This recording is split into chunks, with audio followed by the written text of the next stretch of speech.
Buenas tardes, profesora. Hoy le vamos a hablar sobre trastornos de espectro esquizofrénico y otros trastornos psicóticos y trastornos disociativos.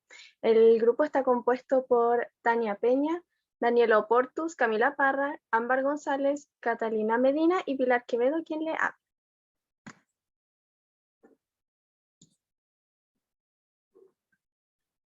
A continuación, se darán a conocer características generales y datos relevantes sobre el tema a tratar. Además, se informará acerca de los trastornos asociados al trastorno de esquizofrenia y sus posibles causas. Finalmente, también se va a explicar sobre la manera de abordar este diagnóstico desde la terapia ocupacional y la psiquiatría.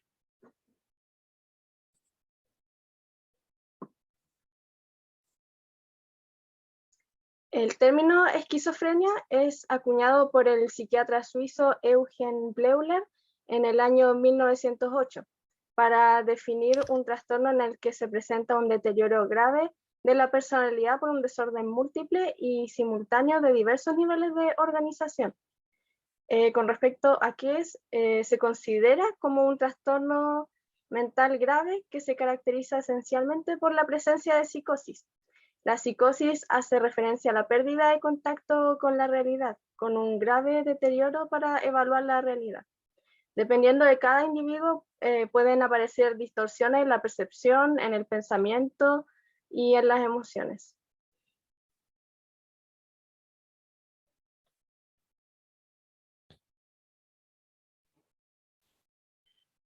Bueno, datos relevantes sobre la esquizofrenia. Este es un trastorno que afecta a más de 21 millones de personas en todo el mundo, lo que representa el 1% de la población. Es más frecuente en hombres que en mujeres y asimismo se desarrolla a una edad más temprana en el sexo masculino. Las personas con esquizofrenia tienen un 2,5 más de probabilidades de morir a una edad más anticipada, debido a las enfermedades que se desarrollan, tanto enfermedades físicas, cardiovasculares, metabólicas e infecciosas. Además, según la Organización Mundial de la Salud, más del 50% de los esquizofrénicos no están recibiendo una atención correspondiente. Las personas con esquizofrenia sufren una mayor frecuencia de violaciones de sus derechos humanos debido a la estigmatización que tiene esta enfermedad. Esto genera discriminación en diferentes ámbitos de su vida y también limitaciones.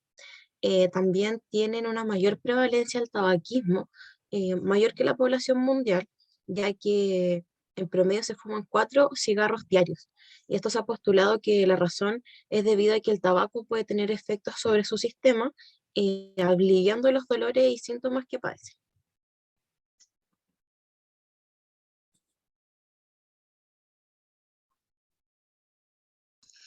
Bueno, como primer dato curioso tenemos las pinturas de Lois White, en donde arriba podemos ver dos ilustraciones, las cuales realizó en su etapa que estaba mentalmente sana. Y abajo podemos ver las evoluciones de su retrato en los gatos durante la etapa en que su esquizofrenia está más grave.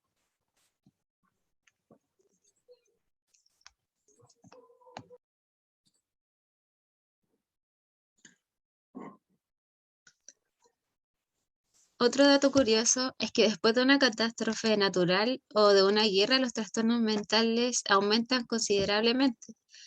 Esto se debe a que millones de personas se ven afectadas por desastres naturales en todos los rincones del planeta, esto es sin importar su estatus económico o cuán desarrollado sea el país. Las personas que se ven expuestas a este tipo de situaciones son porque sufren un cambio muy brusco en su vida que, por ejemplo, puede ser la pérdida de un familiar, la pérdida de sus hogares o también la pérdida de su fuente laboral, lo cual les permite a ellos estar en un tiempo prolongado de estrés y esto les produce algún trauma. Uno de los traumas que son provocados por esta catástrofe son los trastornos disociativos.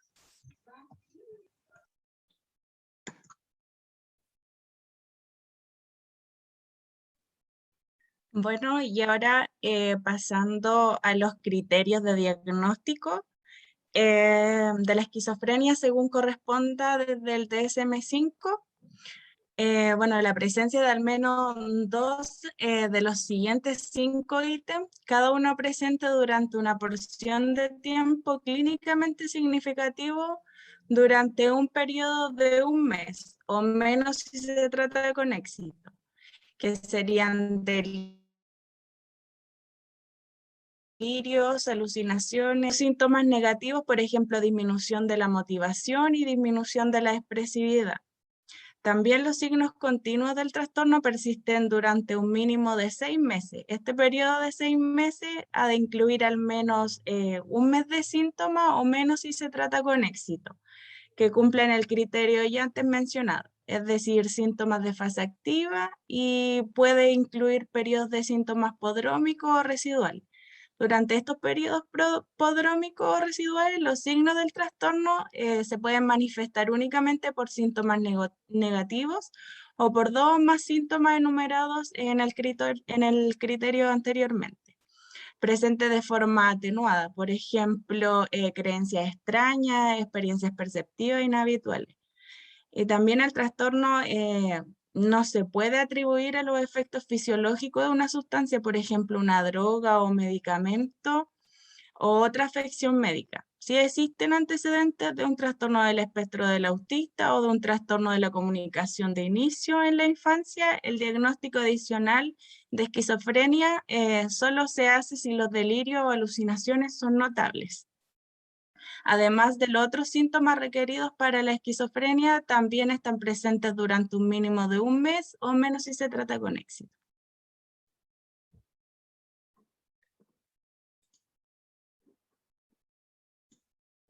Ya. Con respecto a la etiología, no se sabe exactamente cuáles son las causas de este trastorno. Sin embargo, algunos investigadores han determinado que la alteración en neurotransmisores como la dopamina, la serotonina, la noradrenalina y el GABA puede estar relacionado al desarrollo de esta enfermedad. También se señala que la predisposición genética, las complicaciones durante el embarazo, factores psicosociales y el consumo de drogas psicoactivas o psicotrópicas pueden también influir en el desarrollo de la esquizofrenia.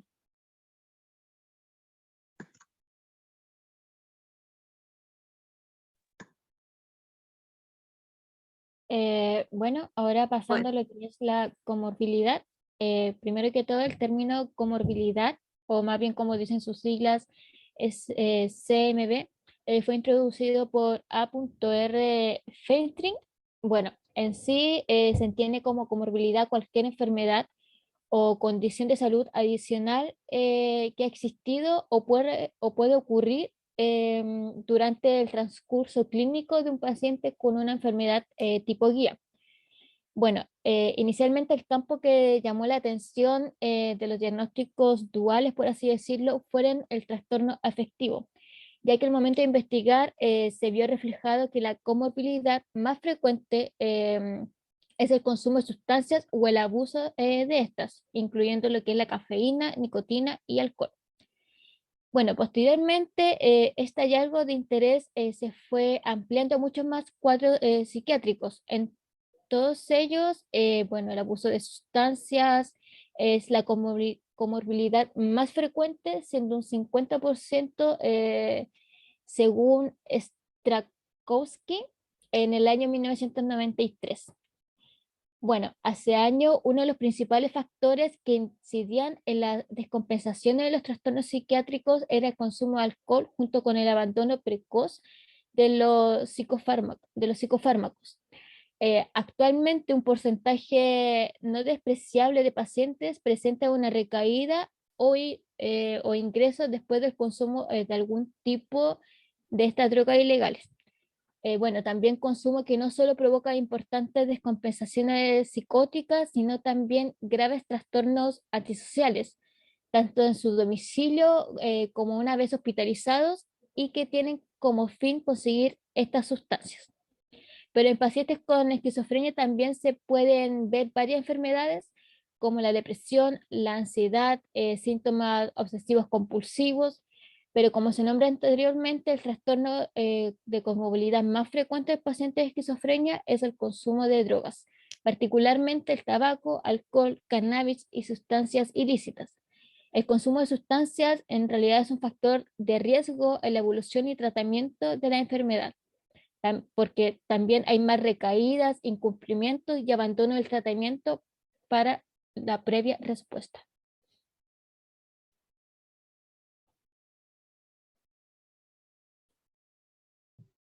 Tratamiento, manejo y abordaje de la terapia ocupacional y psiquiatría.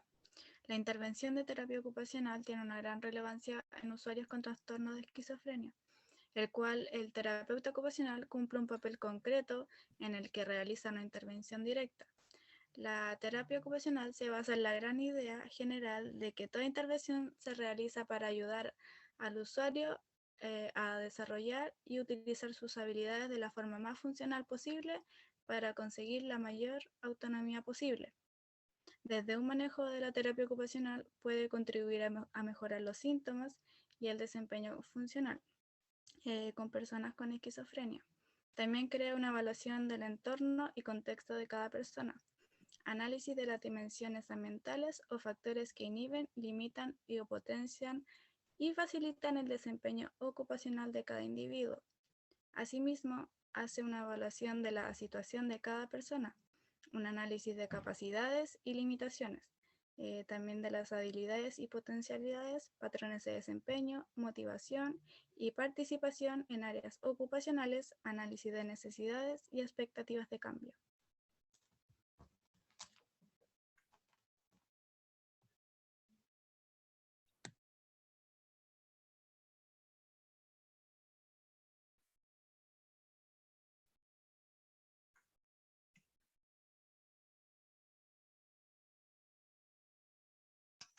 Bueno, ahora vamos a presentar los trastornos disociativos. ¿Qué es un trastorno disociativo? Es un trastorno que causa desconexión y falta de continuidad entre pensamientos, recuerdos, entornos, acciones e identidad. Generalmente este trastorno aparece en reacción a un trauma que se ve sometida la persona. Este trastorno ayuda a las personas a que ellos mantengan sus recuerdos difíciles controlados.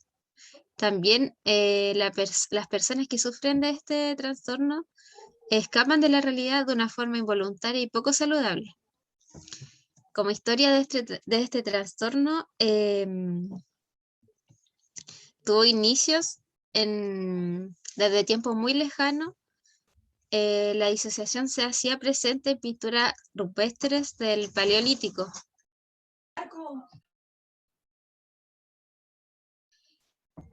Pertenecientes a los chamanes, en donde ellos presentaban imágenes dibujos en donde ellos se transformaban en animales o en espíritus. También en 1791, Albert describe minuciosamente un caso del demonio denominado de personalidad cambiada, en el que una joven mujer alemana que comenzó a hablar perfectamente en francés, mientras su personalidad era francesa. Podía recordar todas sus actividades. La personalidad alemana no reconocía siquiera la existencia de la francesa y sus actividades. Contemporáneamente, el doctor Benjamin Ruch en Estados Unidos hipotetizó que la causa de la disociación y la doble conciencia residía en la desconexión entre ambos hemisferios cerebrales.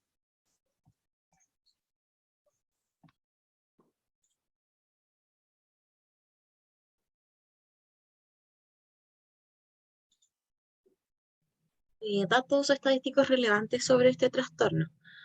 Bueno, en el último año, del 5 al 10% de la población general padece estos trastornos disociativos. Y entre los pacientes psiquiátricos, el porcentaje aumenta mucho y va desde el 10,2% al 41,4%. Los síntomas de este trastorno ocurren mayormente en personas normales que padecen situaciones altamente estresantes también.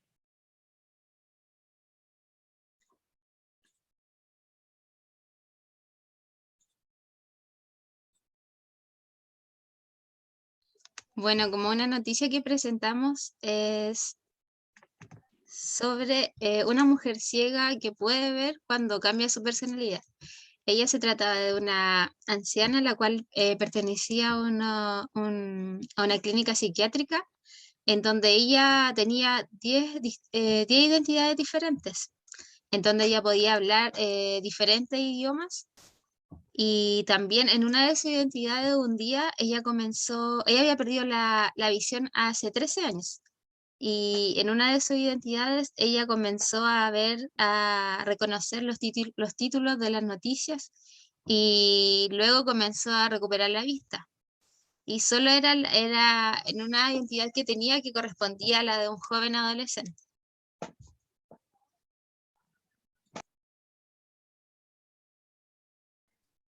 Bueno, ahora pasando a los criterios de diagnóstico de los trastornos disociativos, según el DSM-5, están el trastorno de identidad disociativo, la amnesia disociativa, trastorno de despersonalización y desrealización, otros trastornos disociativos especificados y trastorno disociativo no especificado.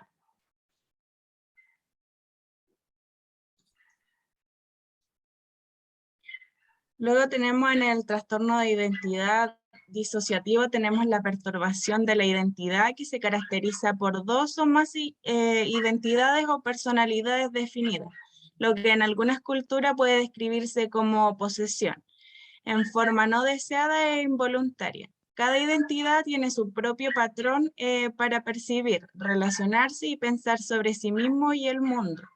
También tiene lagunas recurrentes de memoria para episodios cotidianos, habilidades, información personal importante y sucesos traumáticos. Y estas lagunas son demasiado amplias para explicarse como olvidos comunes. También estos síntomas no forman parte de una práctica cultural o religiosa aceptada por la mayoría de las personas de la comunidad. Los síntomas no se deben al alcohol o drogas ni a una afección médica. En los niños los síntomas no se deben a amigos imaginarios ni a otros juegos de fantasía. Y también los síntomas producen estrés significativo o problemas en las relaciones personales, trabajo y otros ámbitos importantes de la vida. Y luego, siguiendo con la amnesia disociativa, tenemos la incapacidad de recordar información autobiográfica importante, generalmente de naturaleza traumática o estresante, que es incompatible con el olvido ordinario. También tenemos los síntomas que causan malestar clínicamente significativo o deterioro en lo social, laboral u otra área importante del funcionamiento. También la alteración no se puede atribuir a los efectos fisiológicos de una sustancia, por ejemplo, alcohol u otra droga, o un medicamento, u otra afección neurológica o médica, por ejemplo, la epilepsia parcial compleja, amnesia general transitoria, secuelas de una contusión craneal traumatismo cerebral o otra afección neurológica. Y también tenemos la alteración que no se explica mejor por un trastorno de la identidad disociativa, un trastorno de estrés postraumático o un trastorno de estrés agudo.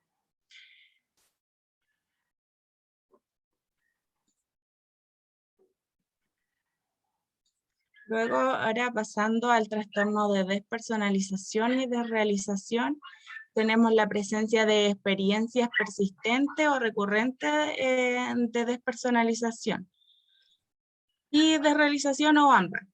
La despersonalización son las experiencias de irrealidad, distanciamiento o de ser un observador externo respecto de los pensamientos, los sentimientos, las sensaciones, el cuerpo o las acciones de uno mismo.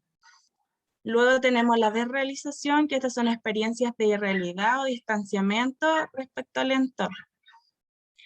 Y durante la experiencia de despersonalización o desrealización, las pruebas de realidad se mantienen intactas. Los síntomas causan malestar clínicamente significativo o deterioro en lo social, laboral u otra área importante del funcionamiento. Y también tenemos la alteración que no se puede atribuir a los efectos fisiológicos de una sustancia, por ejemplo, droga, medicamento u otra afección médica, por ejemplo, epilepsia. Y por último tenemos el tema de la alteración que nos explica mejor por otro trastorno mental como la esquizofrenia, el trastorno de pánico, el trastorno de depresión mayor, el trastorno de estrés agudo, el trastorno de estrés postraumático u otros trastornos disociativos. También tenemos otros trastornos disociativos específicos. Esta categoría se aplica a presentaciones en las que predominan los síntomas característicos de un trastorno disociativo, pero que no cumplen todos los criterios de ninguno de los trastornos de la categoría diagnóstica de los trastornos disociativos.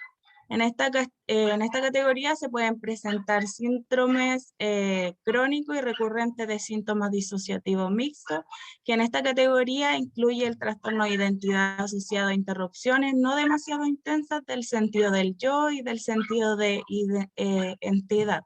También tenemos alteraciones de la identidad debido a persuasión coercitiva prolongada e intensa. Aquí es en donde los individuos que han estado sometidos a persuasión coercitiva e intensa, por ejemplo, lavado de cerebro, reforma de ideas, adoctrinamiento durante el cautiverio, tortura, encarcelamiento.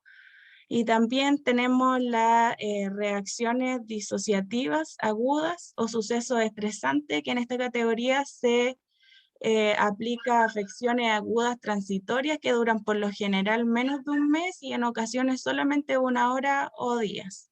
Y por último tenemos el trance disociativo, que en esta afección se caracteriza por la reducción aguda o la pérdida completa de la conciencia del entorno inmediato, que se manifiesta como apatía o insensibilidad intensa a los estímulos del entorno.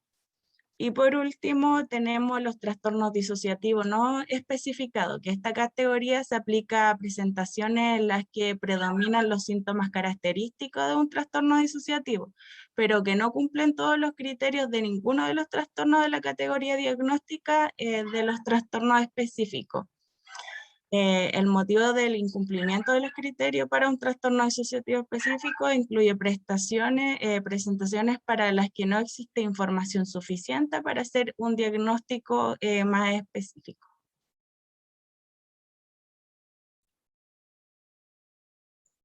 Ya. Con respecto a etiología, el trastorno de identidad disociativo se encuentra estrechamente relacionado con la traumatización durante el desarrollo infantil, ya sea por maltrato emocional o físico o también abusos sexuales durante un largo periodo de tiempo.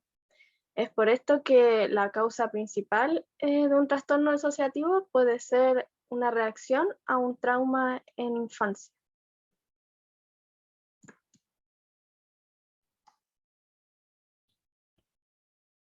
Bueno, ahora pasamos con el tema de la comorbilidad en el trastorno disociativo.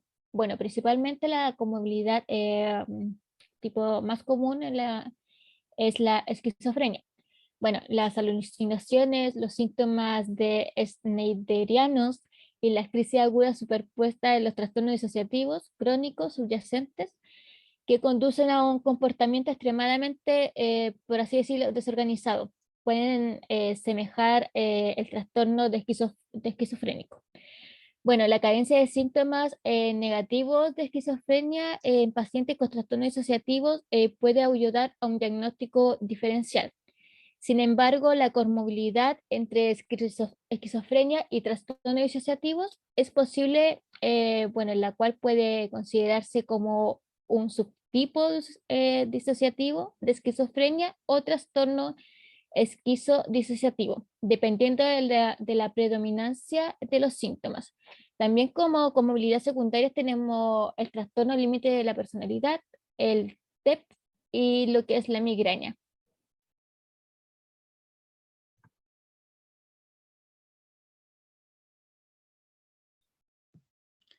Tratamiento, manejo y abordaje que tienen de la terapia ocupacional y desde la psiquiatría en trastornos disociativos. La terapia ocupacional aborda desde el análisis de los trastornos disociativos, de un acontecimiento vital la función ocupacional del individuo. Considerando el DSM-5, es un gran aporte científico para las personas con trastornos disociativos, tanto como en el desarrollo y evolución de los modelos dimensionales, así brindando una perspectiva de la personalidad menos rígida y más dinámica. La terapia ocupacional, a través del análisis de la función ocupacional, nos proporciona una respuesta amplia y concreta.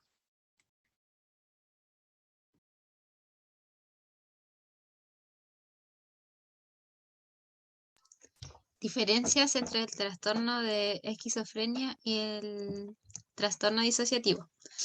Bueno, como una de las principales diferencias son los síntomas.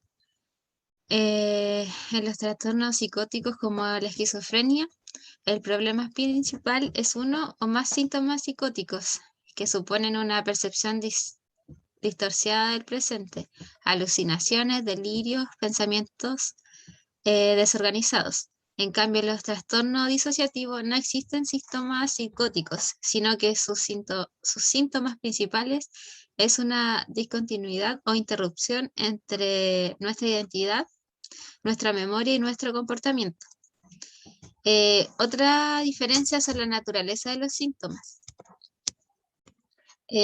La naturaleza de sus síntomas también es diversa. Así, los trastornos psicóticos implican la aparición de uno o más síntomas psicóticos, estableciendo una incongruencia entre los que captan los sentidos y los que concientiza y percibe. En cambio, en los trastornos disociativos se produce la pérdida de una función que es la memoria y la identidad, que estas funcionan de manera limitada.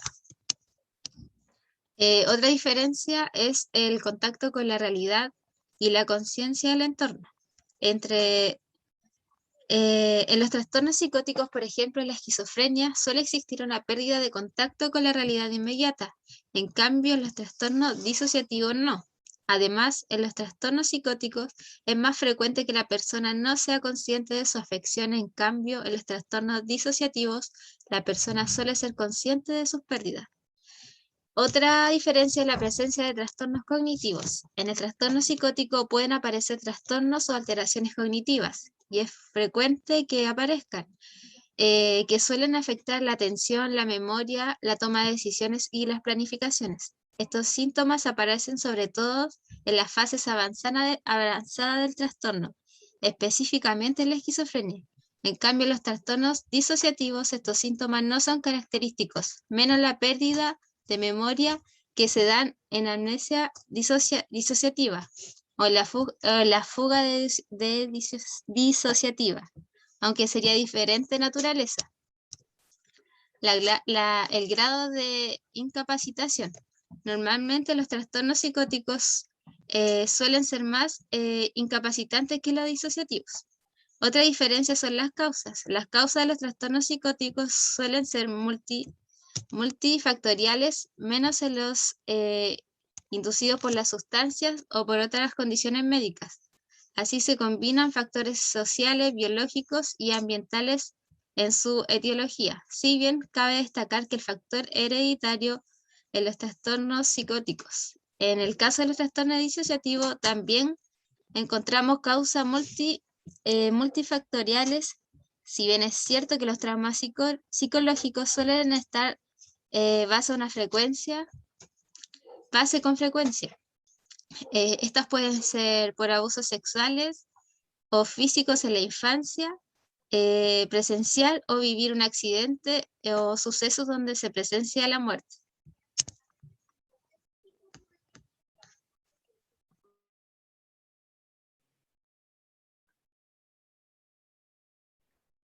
Y bueno, a modo de conclusión, podemos decir que el fenómeno disociativo se produce durante y después de un trauma físico, o bien presentarse como un patrón defensivo, transitorio o crónico. Y por otra parte, el trastorno de la esquizofrenia, durante una parte significativa desde el comienzo del trastorno a nivel de funcionamiento en ámbitos de vida, de trabajo, relaciones interpersonales, el cuidado personal, está muy por debajo del nivel alcanzado. pues puede provocar como una combinación de alucinaciones, delirios, trastornos graves en el pensamiento y en el comportamiento, y que afecta el funcionamiento diario y puede ser hasta incapacitante. De una u otra forma, los pacientes que sufren estos ambos trastornos sufren con frecuencia violencia a sus derechos humanos. Y debido a la estigmatización que tienen en sí las enfermedades psiquiátricas, esto genera discriminación en diferentes ámbitos y limitaciones también, la atención sanitaria, la educación, la vivienda y hasta el empleo. Muchas gracias por su atención, eso sería todo. Bibliografía. Muchas gracias.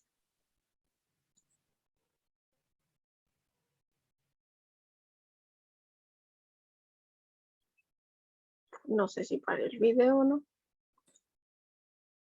Ah, sí.